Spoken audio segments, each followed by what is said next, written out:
In 2016, 30% of Canadians had to wear eyeglasses.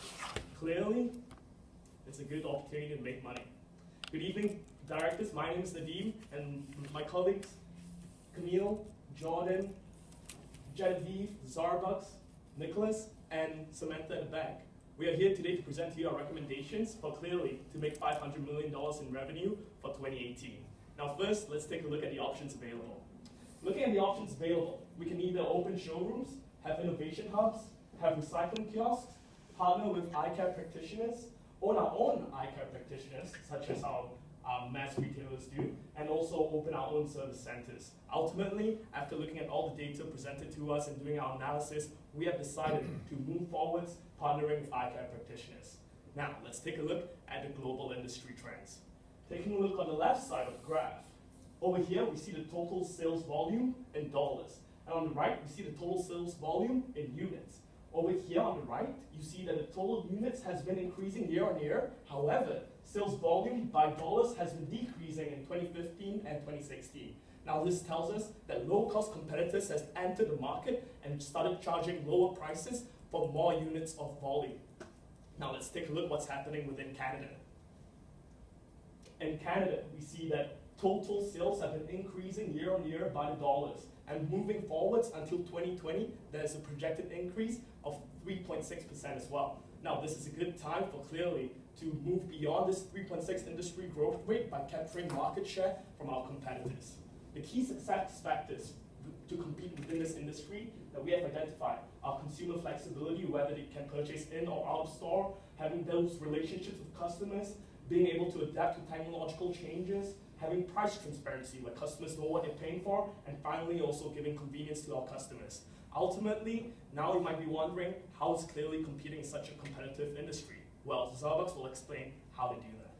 Thank you, Nadeem. So when we kind of take a step back and look at what our company does on an internal level, we can see four main pillars of success. The first one being their low cost. If you look at their pure play internet-only cost structure versus their brick and mortar counterparts, you can see that they can hold an 87% gross margin relative to the 67% of the brick and mortar guys. Another key thing for this company is their omni-channel distribution.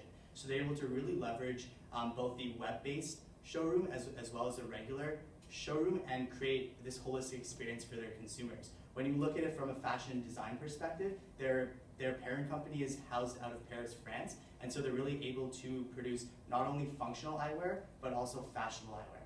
When you look at the final pillar, which is technology, there's been a lot of advances recently that have allowed us to create a product that's very much so creating more value for our consumer at each point in time.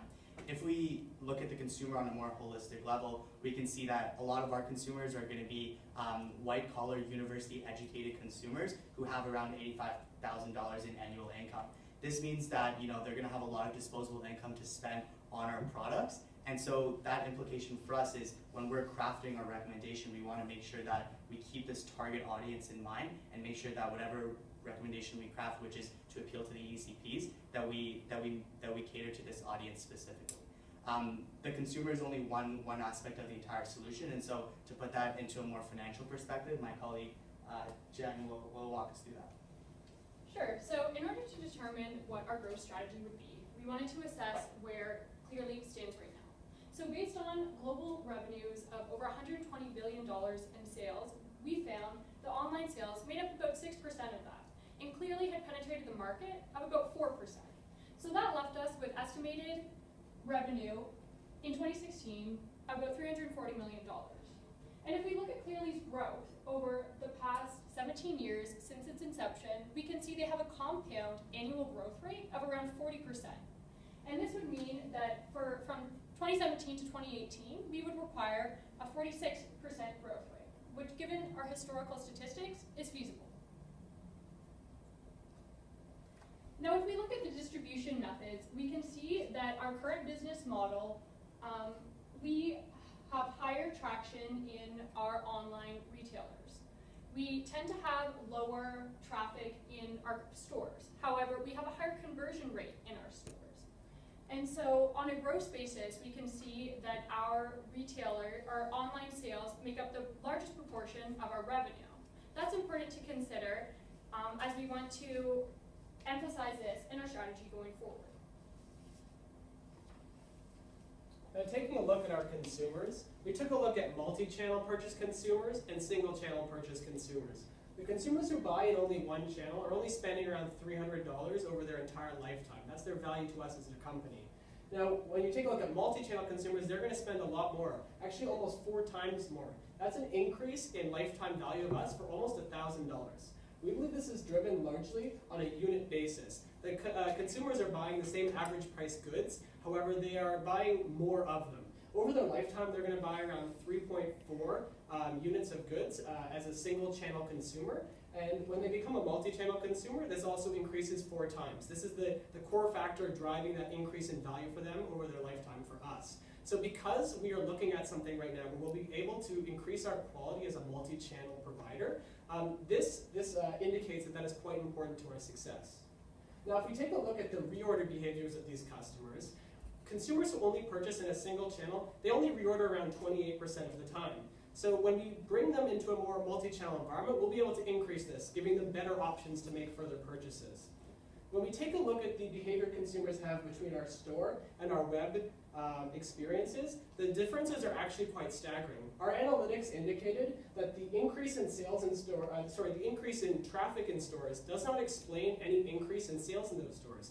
In addition, the increase in foot traffic in stores does not explain any increase in sales on our online store. This indicates that our stores are not our core drivers of sales. When you take a look at the analytics of our website, the picture couldn't be more different. Any increase in traffic on our website, the increase in sales on our website can be explained 17% by the increase in traffic on our website. And it also carries over to our store. Any increase in traffic on our website can explain around 14% of the increase in sales in our stores. Clearly, we're strong online, and our stores are lacking. We need to address this. So we are recommending a partnership between the ECPs and Clearly. And the 3 benefits of that would be not only that we would have higher sales due to the ECP referrals, but we would also increase our conversion rate. This would mean that we would be able to sell more because we would take advantage of the customer experience that the ECPs have crafted. Lastly, we would obtain the financial benefit of being able to close down our own stores. But as we know, any successful partnership needs to benefit both parties, and the ECPs can benefit just as much as we can from this partnership. They get to take advantage of reduced inventory risk by having us manage the majority of their inventory. They also get to reduce their cost of goods sold by taking advantage of our economies of scale. And finally, they're now able to compete with big box stores like Walmart and Costco by taking use of our online platform to increase their presence. However, this requires an investment. We estimate that it will require $57 million in order to go through with this investment.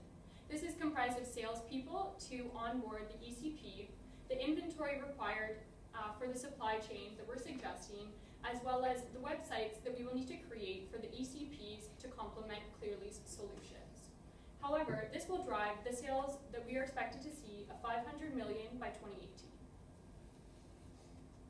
Now, to put this recommendation in perspective with all of our alternatives, we wanted to identify that the major difference between them is that partnering with ECPs allows us to achieve that benefit of having the physical stores, having that relationship with customers and touch and feel opportunities without the increased cost of developing all new infrastructure for the kiosks, recycling centers, or innovation hubs. To implement, it all starts at Mito. Next month, when we're in Milan, we can start building these relationships with ECPs and pull that through the next few months as our salespeople go approach them and develop contracts. We need to sign contracts with about 13% of the Canadian ophthalmologists and eye care providers in order to get that $500 million, and that should be completed by July. For the rest of the year, we'll just be building those models and websites for our clients and finalizing that model launch. However, this plan has risks. The first risk that we plan to assume is slower ECP onboarding.